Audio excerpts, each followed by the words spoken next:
Hey guys, and welcome back to Pegpong, channel where I talk about matches that I play, I do information videos, as well as talk about things that I do in my game that can help your game as well.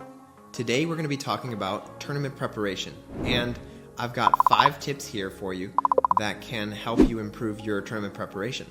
Over my 18 years of playing this sport, I've been able to play lots of tournaments in the US.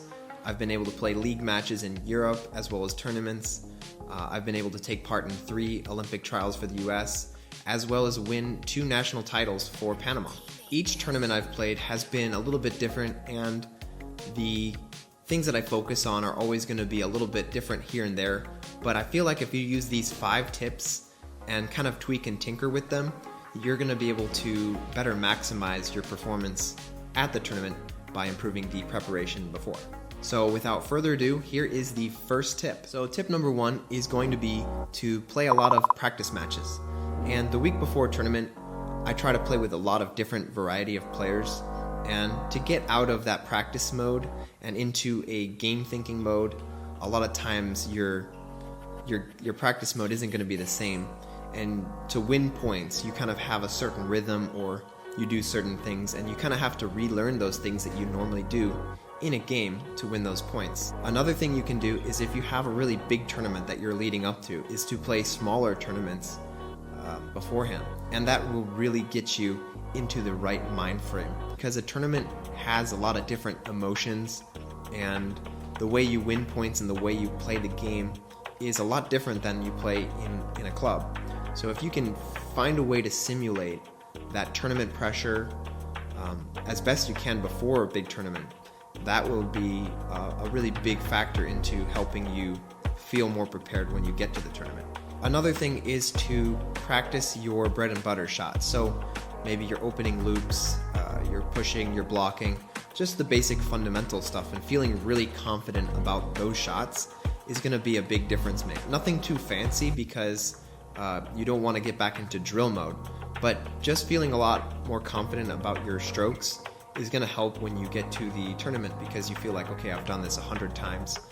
Let's go ahead and just take this backhand underspin loop that maybe normally you're a little bit unsure of, but because you've put in the reps, you feel a lot more confident about taking that shot. Alright, so tip number 2, and that is your equipment. For me, I like to get my rubbers changed probably 1 week before a tournament and have a few practices with it beforehand, just so I kind of break it in a little bit and also learn the speed and the feeling. And yeah, but this might not be the same for everyone. Some people, like my brother for example, he likes to break in a rubber a lot more before. He doesn't like that new tacky feeling. He likes a rubber that's more worn in, and he kind of feels like it's a little bit softer, maybe a little bit less, less new. So not everybody is the same. You want to really tailor the experience for yourself and figure out what you like in a rubber, and try to be more proactive about getting that rubber in shape before you play the tournament. So a tip I learned from tennis players is that tennis players will string up their rackets differently to make them faster or slower leading up to an event. And what that lets them do is, if they're playing at the venue, they can kind of move up to a faster racket or move down to a slower racket, depending on how they're feeling or depending on what opponent they're playing. And this is very similar to table tennis, because sometimes you go to a venue and the hall can be very fast. There's things like altitude, or the tables, the ball they're using, the flooring, what kind of, if it's wood versus concrete. And all these factors kind of play into the overall feeling of the speed of the game. So you can apply the same strategy in table tennis, because you can have the same racket and there's gonna be a small difference between the two. So some are gonna be a little bit faster, some are gonna be a little bit slower.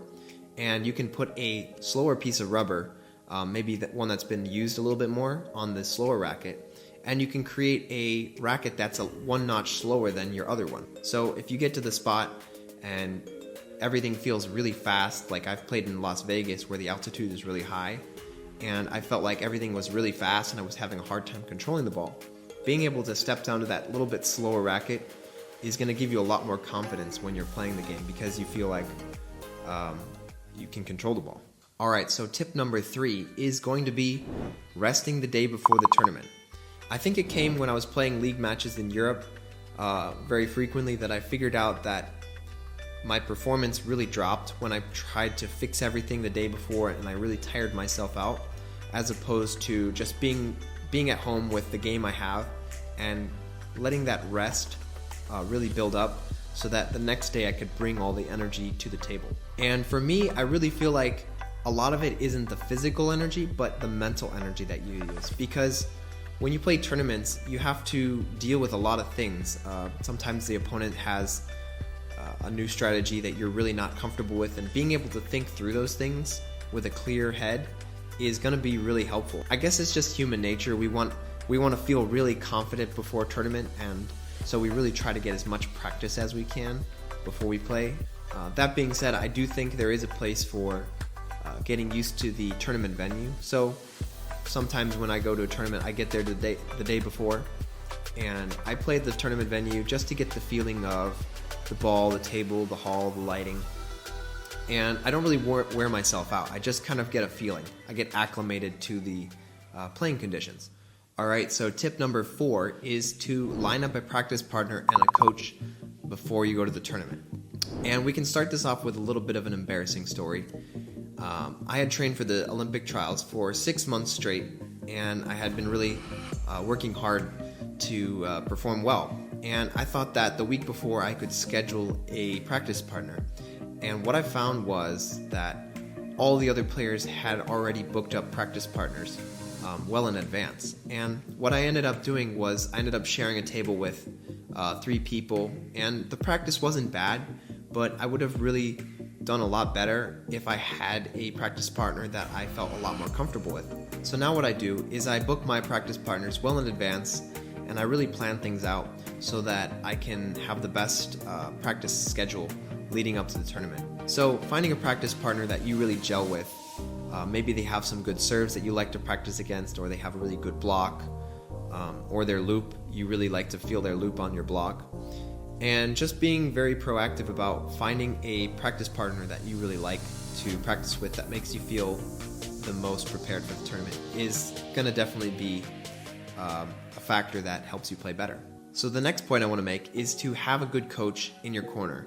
And lining up a coach that you feel comfortable with is very important. Someone who knows a lot about the game, who knows your game very well, and someone who you just generally believes in you. And that last part I think is one of the most important parts, because you can have a coach who knows a lot about the game and who knows your game, but if you don't get the feeling that they believe you can win, like they don't give you this strong energy of confidence, then you're probably not going to do well. So it might actually come down to having a good communication with your coach. I know some people like a lot of clapping when they're winning, or people like to be cheered up when they're losing, or sometimes on the flip side, people don't like clapping at all, and they feel like the confidence comes from where the coach is being more quiet and more passive and just giving them good information and just kind of being a person in their corner. Alright, so the last tip number 5, is to plan after your tournament. And this one has been a really big help to me personally, and it's helped me to see the tournament less as the final destination and more as a building block in my table tennis development.